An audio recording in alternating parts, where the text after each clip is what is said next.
and welcome to Speak, a Dogcast. My name is David Farb, Animal Behavior Specialist, and I'm broadcasting from WOUF Woof Studios in beautiful Palm City, Florida. Thank you so much for joining me again today. If you haven't clicked that subscribe or follow button, do so right now. New episodes come out every Wednesday. You're going to want to check them out. You can also follow me on Instagram at Speak a Dogcast. And be sure you visit my Patreon page, patreon.com/speakadogcast, and become a patron of the show today. I would really appreciate the support, guys. Go and check it out.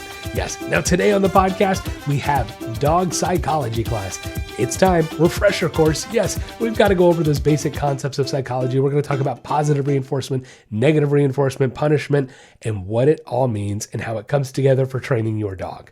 Then we're going to have, so you want to start a podcast?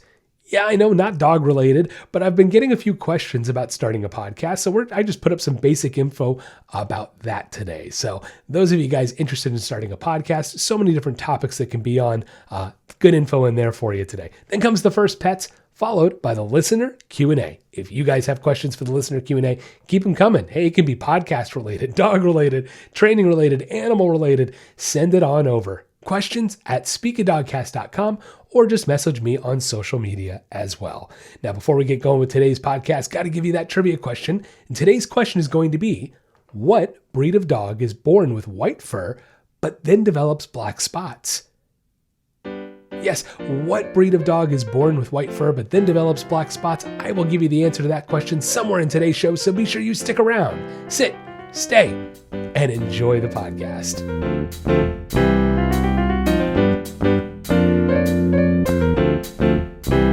Next on Speak a Dogcast, it's dog psychology class. It's time for that refresher course. Yes, maybe some of you newer listeners have not heard this segment yet. I've done it kind of a few times, a few different ways, and today it's time to talk about it again. Look, it's Psych 101, Psychology 101 class. In my opinion, you really can't master dog training, animal training, without having an understanding of what you're doing. For that matter, I don't think you can succeed in a way that most of you want to without having that understanding. Like, I see a lot of trainers out there who don't rely on these concepts. And the fascinating thing is they use them. Yeah, they use the concepts. They don't realize it. They don't know how to explain it. They don't know how to recognize it. And therefore they don't teach it. It's one of my biggest gripes with one of the most famous trainers out there, one of the most famous dog trainers out there. It's one of my biggest issues with this person. They don't explain what they're doing from a psychological perspective. And look, quite frankly, the reason psychology exists in the terms and in the way that it does is because it allows us a way to quantify and qualify behavior on a measurable scale to some degree, right? That's the thing about psychology. This is not my opinion. This is not my technique. This is not anything I've made up. These are concepts that, quite frankly, I think are universal, natural concepts that we have found a way to label and understand. And that's why they work so well. You know, look, while psychology does evolve as a field, and while everything evolves in a field, I think there are some fundamental truths. And for that matter, the psychology world agrees that there are universal truths in the way we all learn, in the way we all understand and perceive the world around us. Okay. So simply put, every animal on this planet is going to learn the exact same way. We all do. We all learn the same way, whether it be dog, cat, bird, it doesn't matter. Your Uncle Tom, your nephew Bob. Nephew Bob? How many people are naming their kids Robert still? I don't know. But that's the point. We all learn the same way. Okay, the concepts are all the same, animal to animal. The only thing that's going to change animal to animal, species to species, maybe even person to person or individual to individual, is going to be the motivation. What motivates you is not going to be what motivates me. What doesn't motivate me is not going to be what doesn't motivate you. Okay, so how we manipulate that motivation is how we get different results animal to animal. All right, so David, what are you saying? I'm saying a lot of things, and just wait. Okay, because this is going to get a little crazy. This is going to get a little difficult at times. Psychology is one of these things where to some people it can be it's just like anything, right? Some people, math is very simplistic, not to others. That's me. Depends on math. I can do algebra. I can do a lot of, I liked geometry. That made sense to me. I enjoyed geometry. one of the few math classes I can say I enjoyed, but that's the thing. Some people's brains are built some way, some are the other. So look, if you don't have that psychology brain in you, stay with me. We're going to try to get this in a level that everybody can understand. But I think the biggest thing, and before we get started, the biggest thing that gets in the way of people understanding psychology and the psychological terms that go along with it, it's our preconceived notions and our preconceived understanding on these issues, on these concepts, on these psychological terms. And the biggest one we could even point out is positive and negative reinforcement. And that might be what we'll see if we'll start there. But those are very misunderstood concepts. And I could almost guarantee that majority of you out there, and I'm not saying this is a slight, it's just the truth.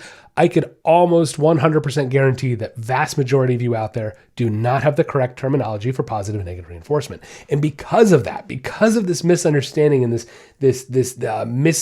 unfortunately it is, I hate to use this word, but it's true, misinformation that's been put out there. It's true though. That's why people, I think, have such a hard time understanding these psychological concepts, because in our world, in the human world of feelings and emotions, just right off the bat, positive and negative don't mean the same thing from a human emotional standpoint as from a psychological standpoint. Okay, so before we really dive into this, the first thing I have to tell you guys is just throw away your preconceived notions of what you think you know, what you think you feel, any of that stuff about psychology. Okay. And speaking of feelings, that's where we're going to begin. Feelings. Look, we're not going too much into animals and emotions today, but I'm going to say two things about it. The first thing is, look, guys, I don't doubt for a second animals have emotions. You work with them long enough, you work with them enough, and it becomes very clear. Animals have emotions. To what degree those emotions are, to how deep they are, to all that kind of stuff. First of all, we can prove in a lot of ways that it's not very deep for vast majority of the animals, whether you want to hear this or not. This is the truth. I'm sorry if I'm breaking hearts, but the truth hurts sometimes, guys. Like, I'm not going to not say things because I'm going to hurt people's feelings. No, it's the truth. So it has to be said. The vast majority of animals do not have the depth of emotions that you guys think we do. Oh, David, but they do. No, you let your own emotional bias think that they do. Okay. So with that said, first of all, okay, so that's the first thing. Animals do have emotions, but my thing about it, in the psychology world, I cannot quantify and qualify emotions in a dog. I can't do it. It's impossible. I don't care how well you know your dog. Without asking them, without the communication levels that we have, it's never going to happen.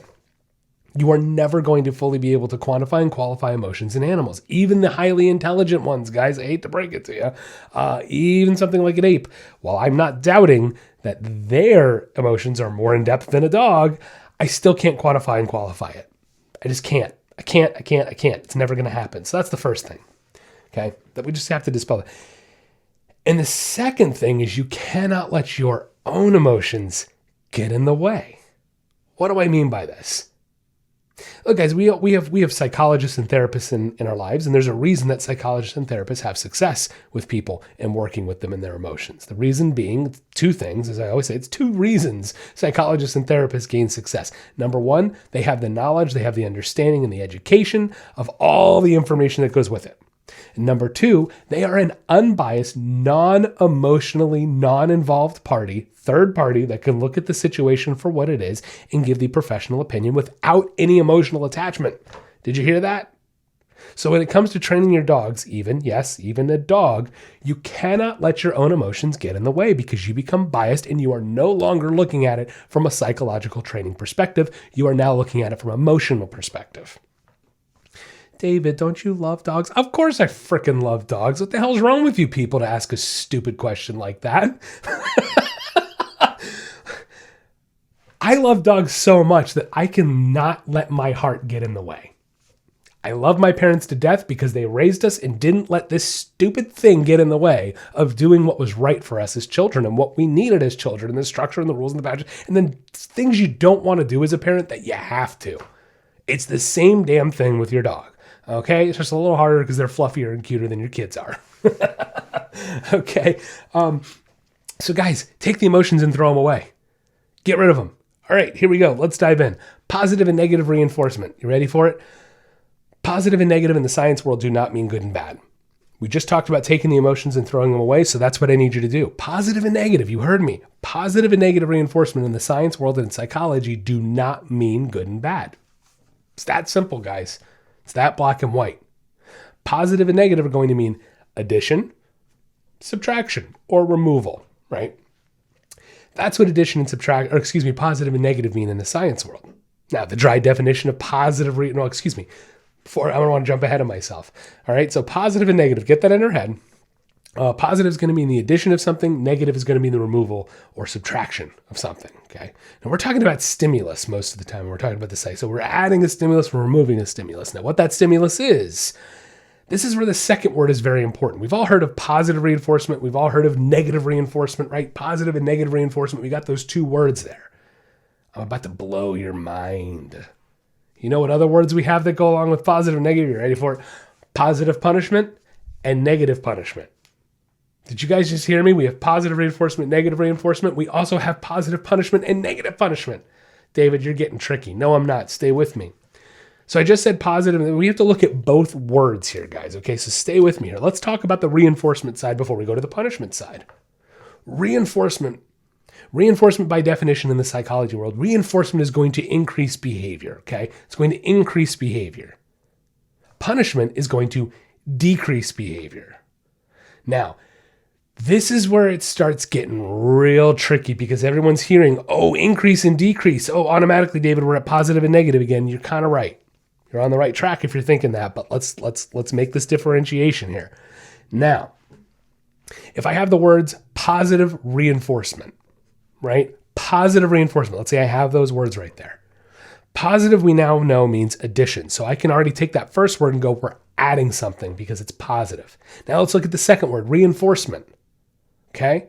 Reinforcement increases behavior. Okay, so I can go, well, let's see. I know what positive means. I know what reinforcement means. Positive means to add something. Reinforcement means to increase behavior. Okay, so positive reinforcement is to add something to increase the behavior. So I could easily jump to the other side and go, well, negative means removal. So if we have negative reinforcement, stay with me, guys.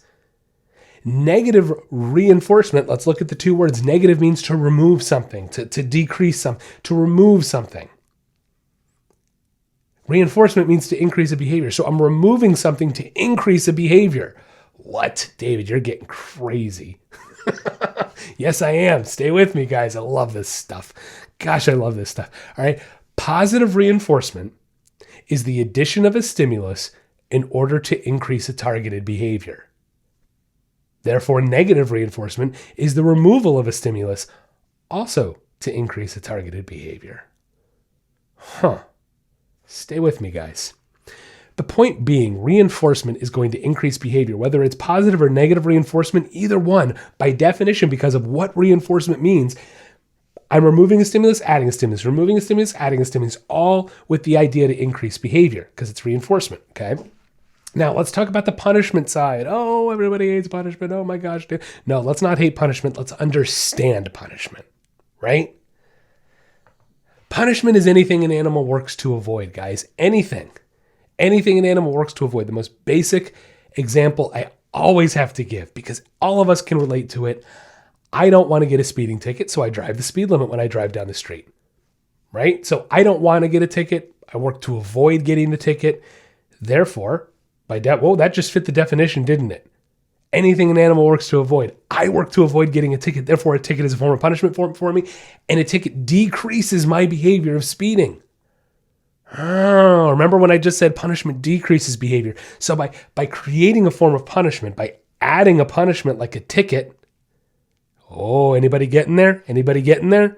When I'm adding a punishment like a ticket to decrease the behavior of speeding, I'm actually positively punishing the behavior.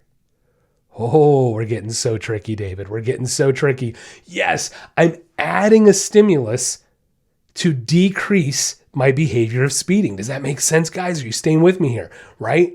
So, amazing. Positive and negative don't mean good and bad anymore all of a sudden, do they? All of a sudden, is it starting to click for some of you out there?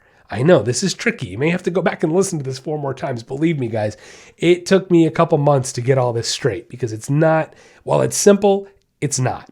Let it be simplistic in the information, but think about what I'm saying because it all it's like a little puzzle. You got to fit all the pieces, right? So if I just said adding a stimulus to decrease a behavior, right? Adding a stimulus to decrease a behavior, well, that's going to be positive punishment because adding something is positive, but to decrease a behavior, that's punishment. So therefore, it's positive punishment. Wow, I love this stuff. All right, now let's put it all together. Let's see if I can give an example to you guys where we're going to use positive and negative punishment, and we're also going to use positive and negative reinforcement. Now, there's 2 examples I really like to give. There's a human perspective example and a dog perspective example. Let's start with the human perspective example, okay? We were all little kids at one point, and you guys may have heard this. I've given this example before, but we can all relate to it. That's what I like about these. They're very relatable, all right? First one is, we have a little kid. Let's say it's a little 5-year-old, right? The 5-year-old's acting up and starts throwing a tantrum and we say, 5-year-old, go to your room. And they throw a tantrum and they go to their room and they're crying in their room and they're pouting and it goes on and on and on. But then all of a sudden we hear it tampering off and the crying starts to stop. Begins to stop, should I say. Now, let's think about this, guys. In that moment, I want the child to behave, right? And not throw a tantrum. So we all do this automatically. We go to your room. You don't even realize it, but you're using positive and negative punishment right then. Stay with me. The child is misbehaving. I want that behavior to decrease. Well, if I want that behavior to decrease, I have to use a form of punishment. Okay, well, let's see. The kid wants to be out hanging out with us, so just taking away a kid's freedom, aka a timeout, right? Removing that freedom is a form of punishment to a child. Oh my gosh. Did you hear that?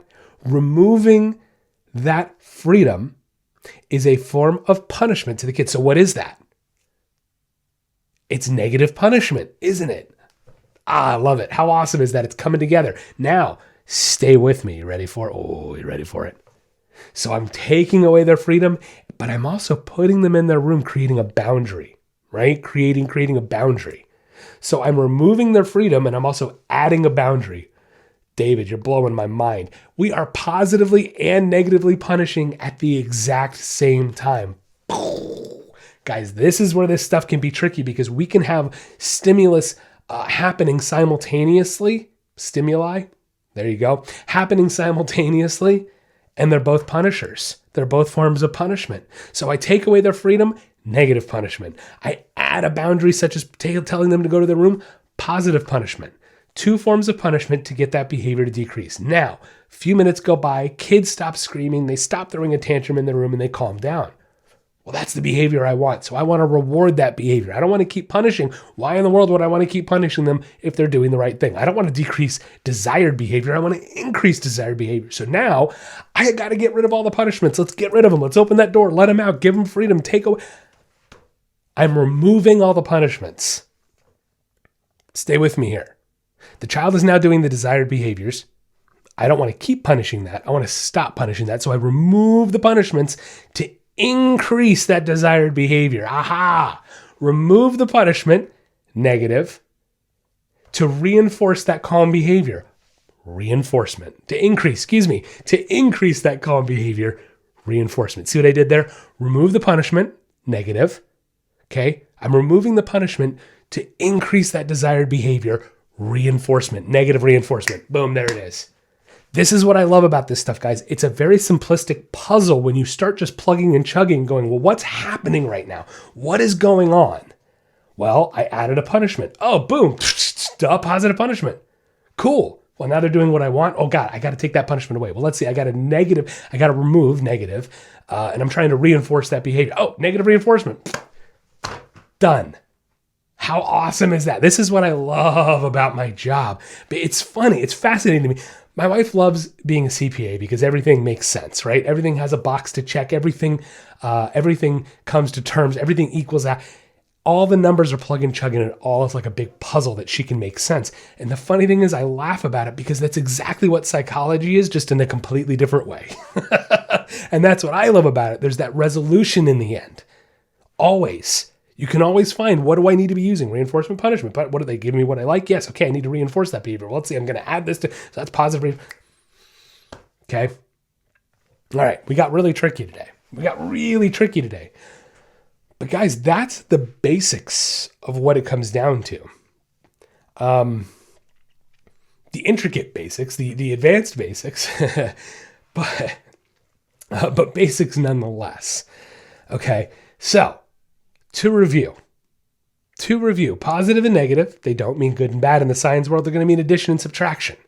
So when we have words like positive reinforcement, negative reinforcement, and we have words like positive punishment and negative punishment, we're not thinking good and bad. Instead, we're thinking addition, subtraction, adding, removing, right? Okay. Now, if I have to look at it like a flow chart, and we're going to go through the review as well as add this in. I like to look at it like a flow chart. Okay. Are they doing what I like?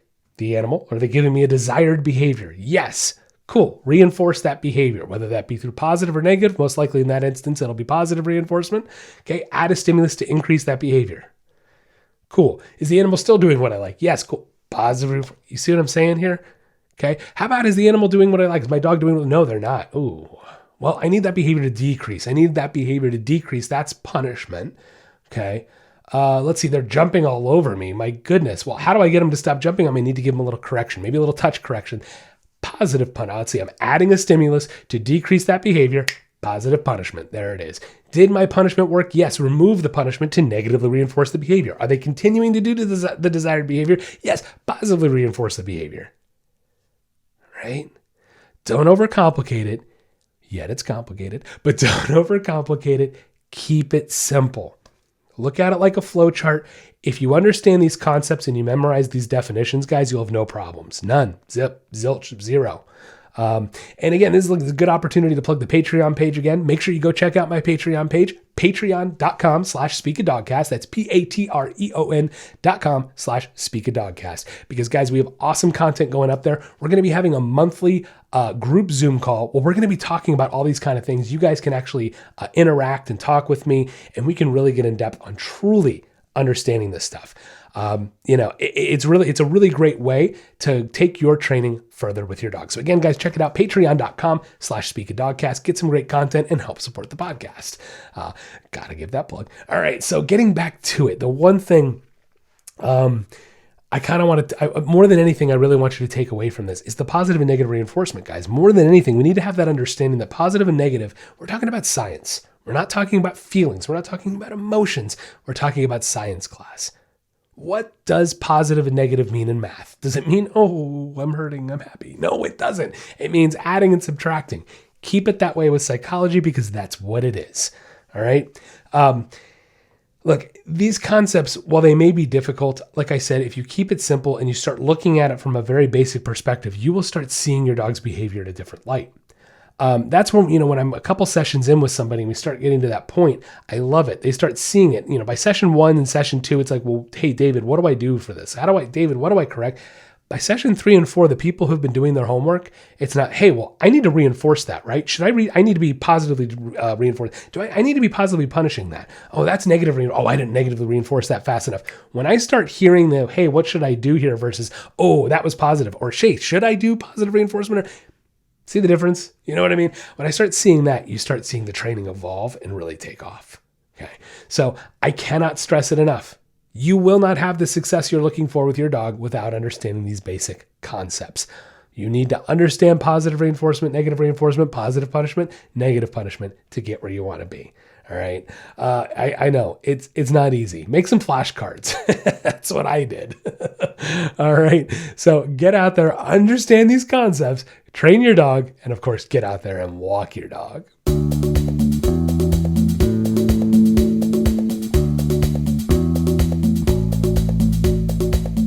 Are you tired of your dog barking all the time? Or maybe you want them to stop jumping on people when they come over. Or does your dog take you for a walk instead of the other way around? Well, we can help. At The Nature of Training and Speak of Dogcast, we are committed to improving the relationships and lives people have with their pets. No matter what behavioral issue you are experiencing, from an unruly puppy to more severe issues, we can help. Our virtual training programs are catered to you and your pet and create a training plan that gets results. For more information, you can check out our website at www.thenatureoftraining.com or find us on Facebook or Instagram at Speak a Dogcast. With the ability to connect, teach, and train with pet owners around the world, together we can make a better home for our furry friends. The Nature of Training and Speak a Dogcast, helping you achieve success with your pet.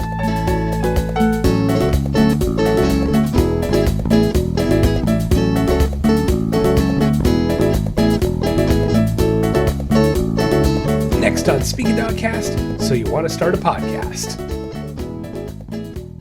Now, I know this isn't dog related, but I did get a question on my Q&A about some podcast stuff. And, we're just going to take a break from the dog stuff for this segment, and we're going to talk a little podcasting.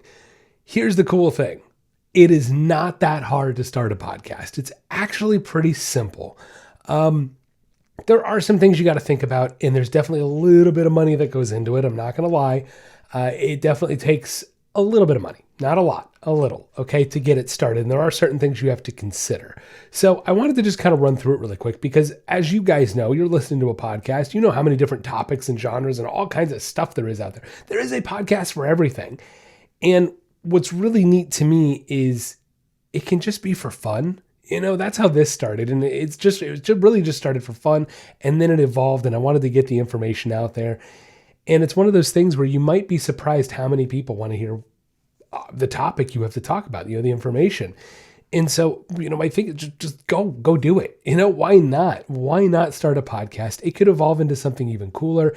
Bare minimum, you're probably going to meet other people that are interested in the same thing you are. You might find some cool guests, interviews, and people that might want to come on and talk about it. You never know what can come out of it. So I encourage you, if it's a hobby, if it's a profession, if it's something in between, start a podcast for it. There are other people out there who have the same interest as you. There are other people out there who want to hear good information.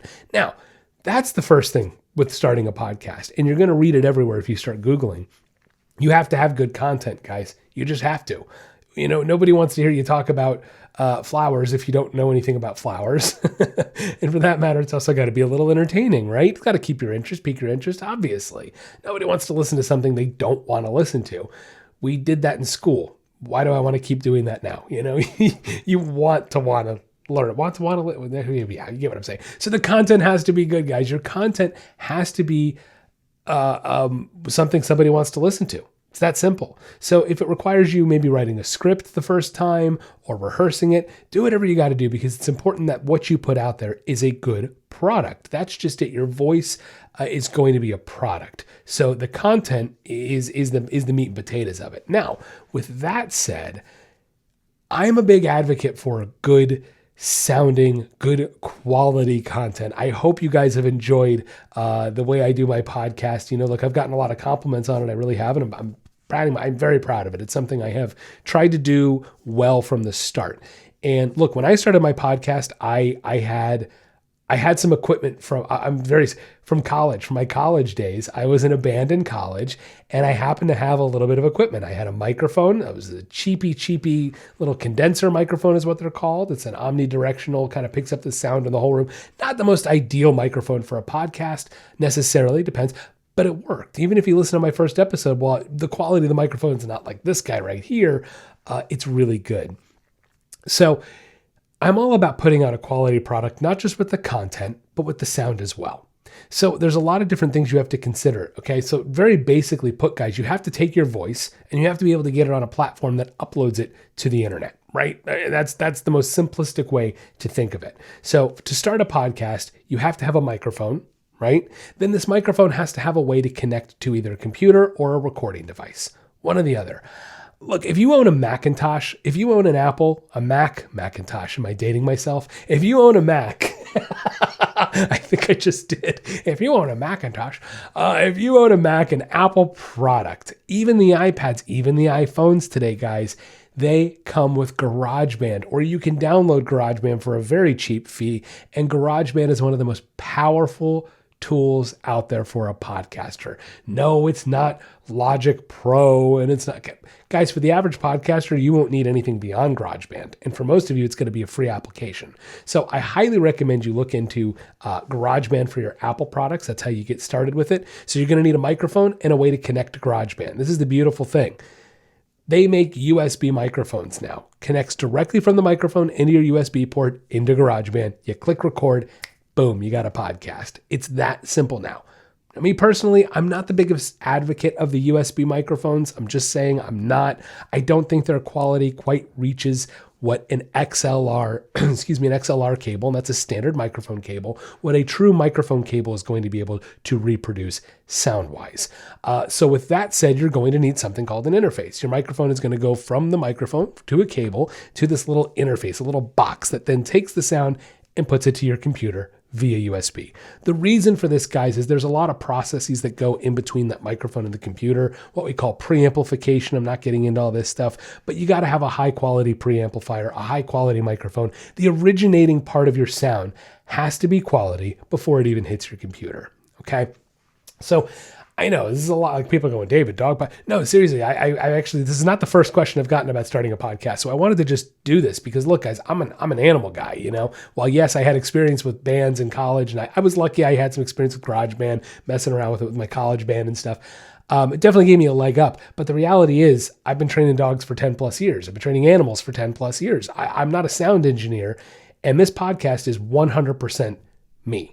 Okay, I record it. I'm the sound engineer. I'm the director, the writer, the content creator. I edit. I upload everything. I upload it all to the website, get it streamed out there. It is 100% all me. I am not an expert in this. I like to think I've learned a lot and I've gotten pretty good at it, but I'm not an expert. And that's the point. Anybody can start this. So again, guys, microphone, XLR cable into a USB interface. There's so many good interfaces. Look, I'll give you this interface. I'll tell you right now, it's $150, not on sale. And it is one of the best interfaces out there. If you're really interested in all the equipment I use and you really want to hear everything broken down, please feel free to just message me or email me because not everybody wants to hear this boring stuff. You can email me questions@speakatdogcast.com or message me on social media. And I'll give you the breakdown of literally every piece of equipment that I use for the podcast. And I will say this, I was very savvy and very smart about how I built my podcast and all of my equipment. I was talking about this with somebody the other day. I was looking around my room and I'm going, I don't think there's anything in this room I paid full price for. I'll be honest. I waited till things went on sale. I was smart. I did my research. I knew the equipment I wanted to buy, wanted to build towards, and it's allowed me to get the podcast where it is. So literally every piece of of equipment in my podcast studio, I did not pay full price for. So something to consider as well. Take your time building it. Okay, so again, microphone, XLR cable, USB interface into my computer. Guys, there's also amazing free web-based applications now, like GarageBand. We call those DAWs. That's a DAW, DAW. We'll just kind of leave it at that. That's what it's called, the type of software that's going to record your audio. And they have these web-based DAWs now where you don't even have to have GarageBand. You don't even have to have something loaded on your computer. So even if you're PC-based, you can find great free software out there to be able to record your podcast and get started. That's how simple this stuff, guys. I mean, that's how simple it is. Like, that's how awesome. And that's why I encourage you all to go out there and explore this as an option because it's really, really cool. From there, we got one more step, right? Now we've recorded our audio. How do we get it out into the world? Now, this is where I admit I'm not the expert. I had to have somebody else come in and help me to show me how to get it going. Basically, in a nutshell, you have to take this audio recording, this MP3 that you have, and you have to get it onto the internet to then be put out to all the podcasting software, such as Apple Podcasts, Google Podcasts, Spotify. There's so many different apps I can't even begin to tell. So all of these apps have to pull that audio from somewhere, right? That audio has to come from somewhere. So you're going to take that audio and upload it. Now there's many different services that offer this as one of their products, right? So I use something. I'm just going to tell you what I use. I use something called Squarespace. You might have heard of them. They do web pages, that kind of stuff, and it's through my web page. So basically, I have a web page that I bought that was designed for me. This is, again, I didn't design it, or it's speakatdogcast.com. We upload the episode to speakatdogcast.com, which then sends out some magical code. Again, this is where I am not the expert, and that code then is able to be pulled from all the podcasting servers, right? And then they can host my my website hosts my podcast and they pull it to give it out to the world, right? Again, that's where I am not the expert. I may have even got some of that little language messed up there. I apologize to all the computer nerds and geeks out there. Thank you guys. You're what makes this all run. But I am not the expert when it comes to that. I'm more the expert on the audio stuff, the recording, all that kind of, again, I'm not an expert, but gotten pretty good at it, I like to think. Okay. So that's the point, guys. It doesn't take much to start a podcast. It really doesn't. What you just need to concentrate on is you have to have a way to record your voice, which is a microphone. Then you have to think about getting that voice, getting that audio to whatever kind of recording device you use. There are, you can get SD recorders. There's the Rode podcast. Guys, I'm going to tell you right now, if you're starting off a podcast, do not waste your money on a Rode Podcaster. It's a good piece of equipment. It's a versatile piece of equipment, but most likely it's going to be way overkill for what you need. I told you my interface is $150. The Rode Podcaster is like $600 or $750 now for the new one or whatever it is. Something like, crazy. You can do so much of that stuff without needing that madness. It's not that there isn't a time and a place for it. Okay. But that's kind of the nutshell version, guys. You want to start a podcast, it's not hard. Think about the audio, how it gets to your computer, how you record it and getting it out there. Now, one more thing is the editing, because I can hear it. Well, David, that's great, but how do you make it sound good? That's a little tougher, and to be honest, we're not going to go into that today because, again, this is a dog podcast. But if you are interested, I'm more than happy to share my tips with you. Look, guys, I'll be honest, this podcast, even now, still gets recorded in GarageBand. Yep, you heard me right. This podcast is recorded in GarageBand. The key is I have a good interface with good preamps and a good microphone. The originating sound is the most important aspect of creating a quality sounding podcast. So really, really fun that I'm still using GarageBand and I can make it sound great. So if we want to get into the post-production editing, it's a whole different story. There's different add-ins and different EQ, equalization we can put to our voice and all that kind of stuff. It depends on the microphone, the voice, all that has to be adjusted. Plosives, right? We hear a notice you don't hear that very much on my podcast. I'm very proud of that. Because I can't stand when I'm sitting listening to a podcast and all I hear is every other word. It drives me crazy. So little things like that, if you pay attention, that's what can help elevate your podcast, elevate your sound, and create a better quality and more enjoyable, that's not a word, more enjoyable product for all your listeners out there to hear. So again, guys, if you are interested in starting a podcast, feel free to reach out to me if you have any more questions at speakadogcast.com. You can email me or reach out to me on social media. I'm more than happy to provide you with an equipment list of what I have or how you get going or any other insight you might have to the podcast. So good luck out there starting your podcast. And again, guys, I encourage you all, get out there and spread the information around. The answer to today's trivia question, what dog is born with white fur but then develops black spots? Of course, it's the Dalmatian.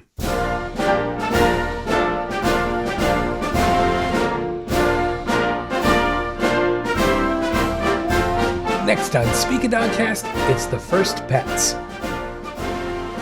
Today on the First Pets, we'll be talking about William Henry Harrison. Now, William Henry Harrison, he was the 9th president of the United States, and he served from March 4th, 1841, only to April 4th, 1841. Yes, this was making him the shortest tenured president to date. Now, he died of what is suspected to have been shock from enteric fever. Now, additionally, because of his early death, that meant that 3 presidents served in one calendar year. This would only occur one more time in 1881. After Harrison's death, the 25th Amendment was passed to give a clear understanding of what should be done should a president become disabled or incapacitated while in office, whether it be temporary or permanent. Now, before becoming president, Harrison served as a U.S. senator and representative. He also had the distinction of being the first president to be photographed while in office. Now, while only serving as president for such a short time, there is no telling how many pets he and his family could have had. However, we do know that they only brought 2 animals with them to the White House. Yes, a billy goat and a cow named Suki. Now, both animals were most likely owned for a more practical purpose, of course, and less of a companion type animal. After the president's death, it is assumed that the cow and the goat left the White House with Mrs. Harrison and the kids and went back to live in their home.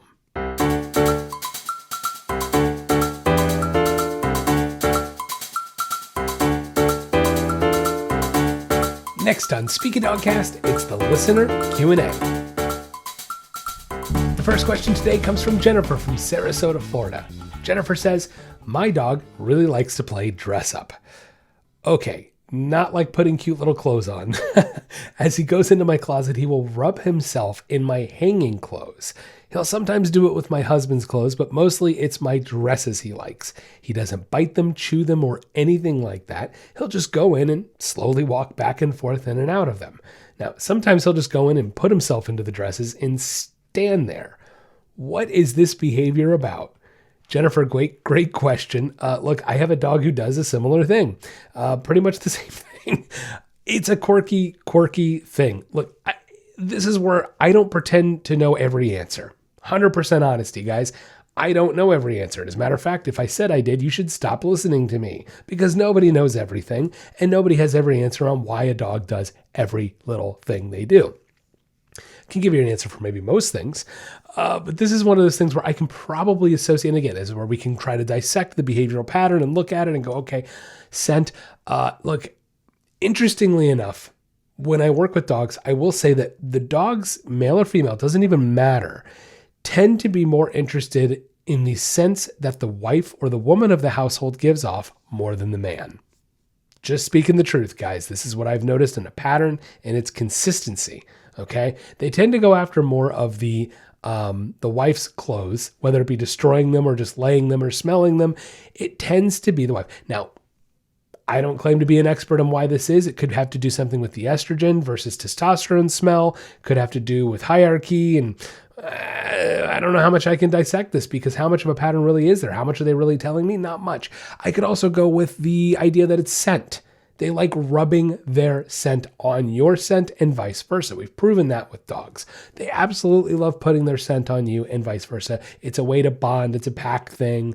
It most likely, that's what it is. I'll be honest, most likely. And then there's a third option that maybe your dog just really likes the way your dresses feel.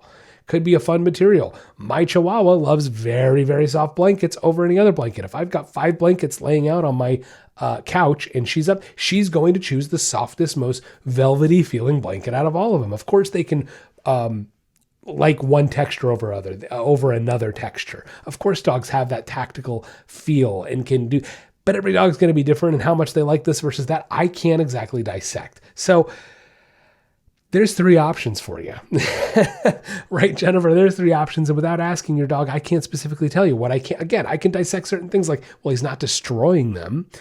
He's not shredding them.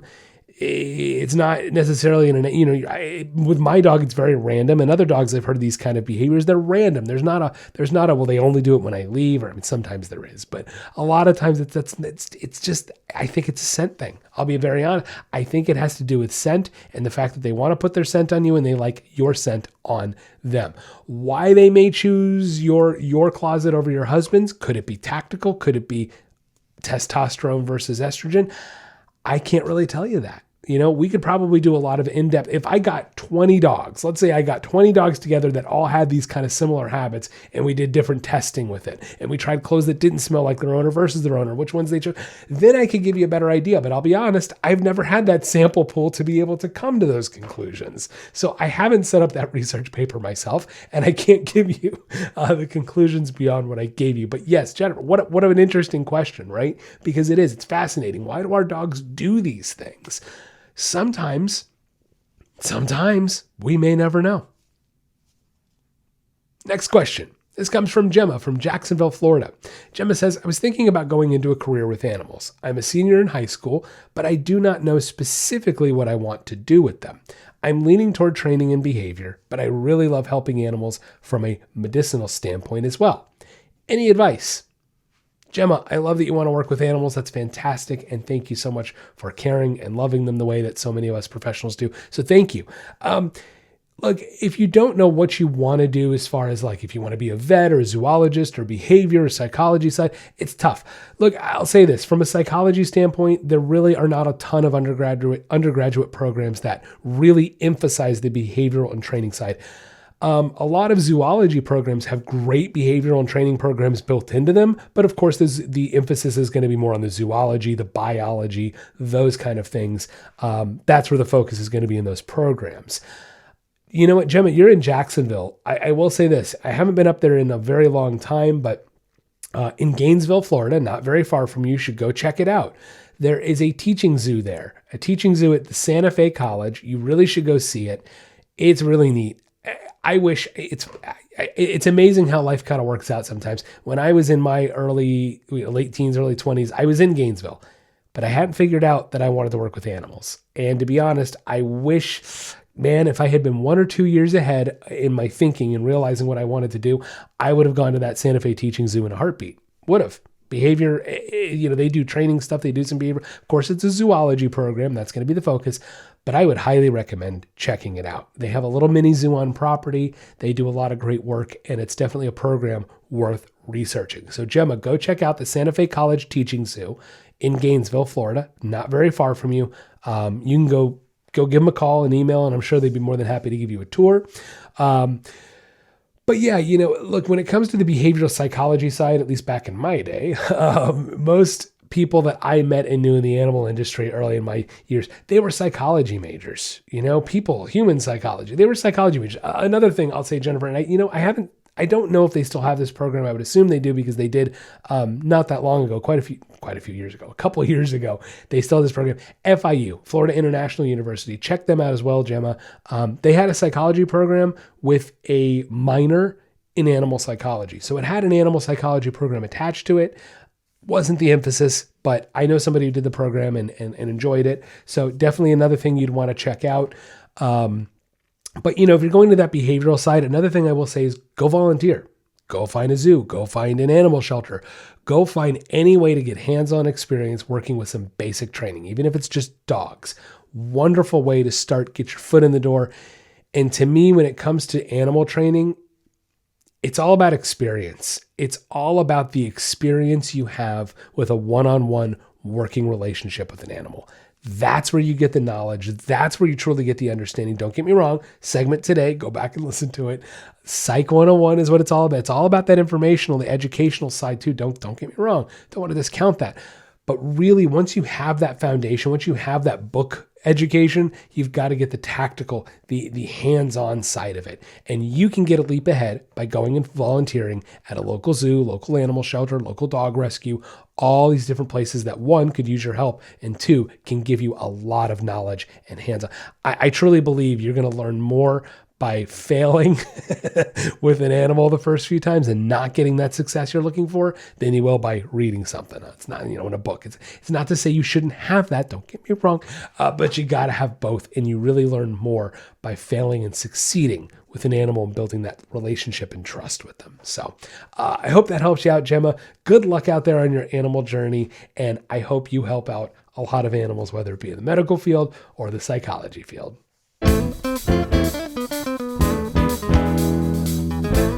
That's going to wrap up the podcast today. Thank you so much for listening in. If you haven't clicked that subscribe or follow button, do so right now. New episodes come out every single Wednesday. Follow me on Instagram at Speak a Dogcast. And of course, become a patron of the show today at patreon.com/speakadogcast. Have to give a huge shout out and big gigantic thank you to my very first patron, Regula Wright. Thank you so much for subscribing to the Patreon page. Have a wonderful week. And don't forget, get out there and walk your dog.